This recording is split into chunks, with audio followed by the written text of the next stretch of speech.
open and movable, that things can be deleted accidentally and that kind of thing. But my purpose is I want the kids to touch. I want them to lift. I want them to move it. I want them to rotate it. And I showed them how to do all of that when we did our introduction. Next picture, please. And this is the second floor, which is all the science items. And I'm adding to as we go along, so it's not completely done. Next, please. And this is my animal section. The kids particularly liked this. They got very, very, very excited. And yes, you're right. I do have copies of everything in my inventory so that I can pop it back in if somebody.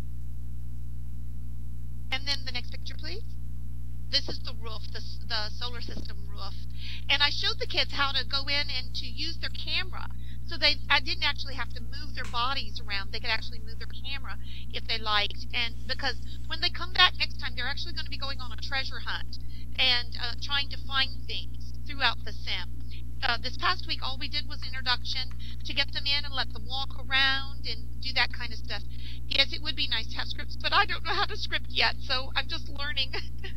So we're going to do the treasure hunt, and then this is the 600s with all the different houses, and one of the things the kids immediately found, I don't know if you can see it, but on the third floor there's a wall, a shelf, and it has a heart, it has a brain, it has a skull, and it has a bone, because the 600s have to do with our bodies and nutrition and all of that kind of stuff. And of course the boys were very devastated because none of the cars would move. And I said, no, I purposely took all the scripts out of those because I didn't want the boys zooming around everywhere. And I told them later on, when they learned how to script, they could figure out how to put them back in. Next picture, please. And then, of course, Haley helped me build my barnyard, which is also connected to the 600s. And you see the dog inside the house because that has a whole to do with pets. Picture, please. And this is, I think, we're almost at the end. This is the history section, and I'm going to have the kids actually be helping me build some things and putting things in here to add to. And I want the boys are already just dying to get in and help start building, and some of the girls, I had some girls that were the first ones to start building. One more picture, please, I believe. This is what I found that day after the kids had been in. Some of the kids, I let the kids have free reign. I showed them how to walk. I showed them how to move. I showed them how to use their camera. And then I said, okay, go explore. And they just took off. And they thought flying was the coolest thing. And they were having a blast.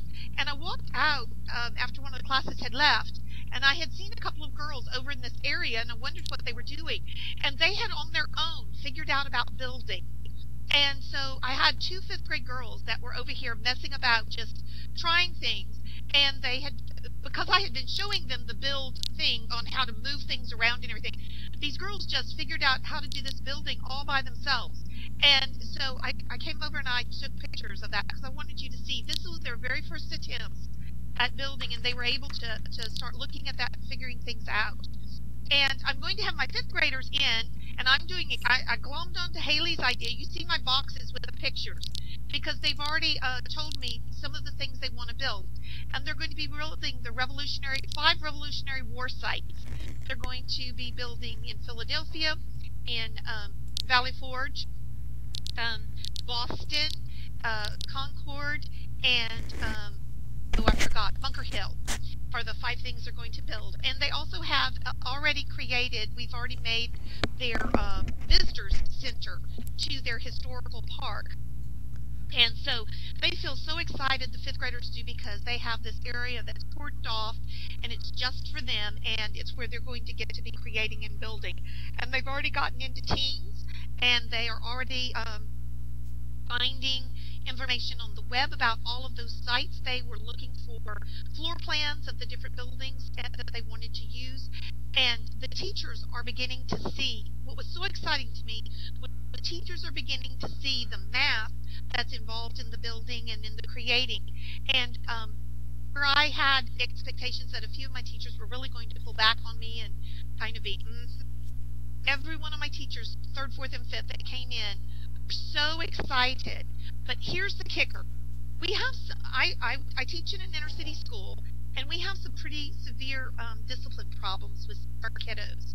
And we are a pretty well low free lunch school. I think we're like 85% free lunch, and so my kids don't have a lot of computers and things like that. They've used computers in school and they use computers at the library, but they don't have a lot of access otherwise.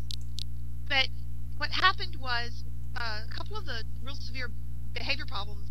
When they came in, I was just real specific. I said, if you misbehave in here, I will ban you, and you will not be able to participate. And I just laid down the rules and said, I expect you to behave nicely and be kind and with other friends. And as long as you do that, then I'm happy to have you do whatever in here. And the kids were so excited. We did not have one single problem. But then at the end, what I told them all is I said to the teacher, I said, your kids have behaved in such a lovely way. I said that I wanted to offer that they can come in and you can let them come in and build for 30 minutes if they've gotten their work done or something. And I'm telling you, some of our biggest behavior problems, their eyes lit up. They were just like model citizens for the entire class. And I got feedback from several of the teachers because the kids came back to the library at open times and said, we're here for our 30 minutes. Our teacher said we could come. And some of our worst behavior problems were some of those kids that got to come. And so for me, what this is saying is that this is extraordinarily appealing to the children. It not only helps them with learning about building and math and those kind of things and the social studies aspects of it. What it also is doing is it's really helping them to control some really severe behavior issues. And to me, it's not just about the behavior, but that is a side issue, and it is a blessed side issue because what it's saying to me is I found something that they really, really like and want to do. Now, I know that everybody's wondering about reaction grid, so I do have a little bit of information about that. And so if anybody has any questions, I'll be glad to answer if I can. I do want to say one thing about reaction grid. The 3 people who are the owners are extremely responsive. I had a few crashes during this last week, and I would get on and send in a help ticket, and within 10 minutes, I had my thing fixed and back up and going. And usually it was within 3 or 4 minutes. And as soon as they knew that I was on, they said, would you just let us know when your kids are going to be on, and we will keep your Sims open on our grid, and if we see any problems, we'll immediately boot you back up. So they were willing to have me right there on their computer screens, and they even put bots on my land to make sure everything was working and stayed working. So I just want to say they are extremely helpful and willing to do whatever it is to help. Yes, there's been several people that have, for instance, we're doing Revolutionary War, and you're not allowed to have weapons in here because it's a PG sim. Oh, and I want to mention one other thing. They can, if you have purchased a 4 sim, they can record all the chat on your island as well. So that's helpful for parents to know that there's somebody watching and making sure everything's okay if there's a need for that kind of a check. But there's some guys, and I talked to the people at the owners, and I said, we're doing the Revolutionary War. We'd like to have some cannons and things like that. And they said, sure. And one of the guys said, oh, I'm a real good gun builder in SL. I'll be glad to help. And so he's going to come in and actually do a class for my boys on making cannons and making guns. The only thing that we have to do is we do not fight wars. They can have them for a historical purpose, and they can even shoot off the cannons. They just can't actually have fighting like they do in SL.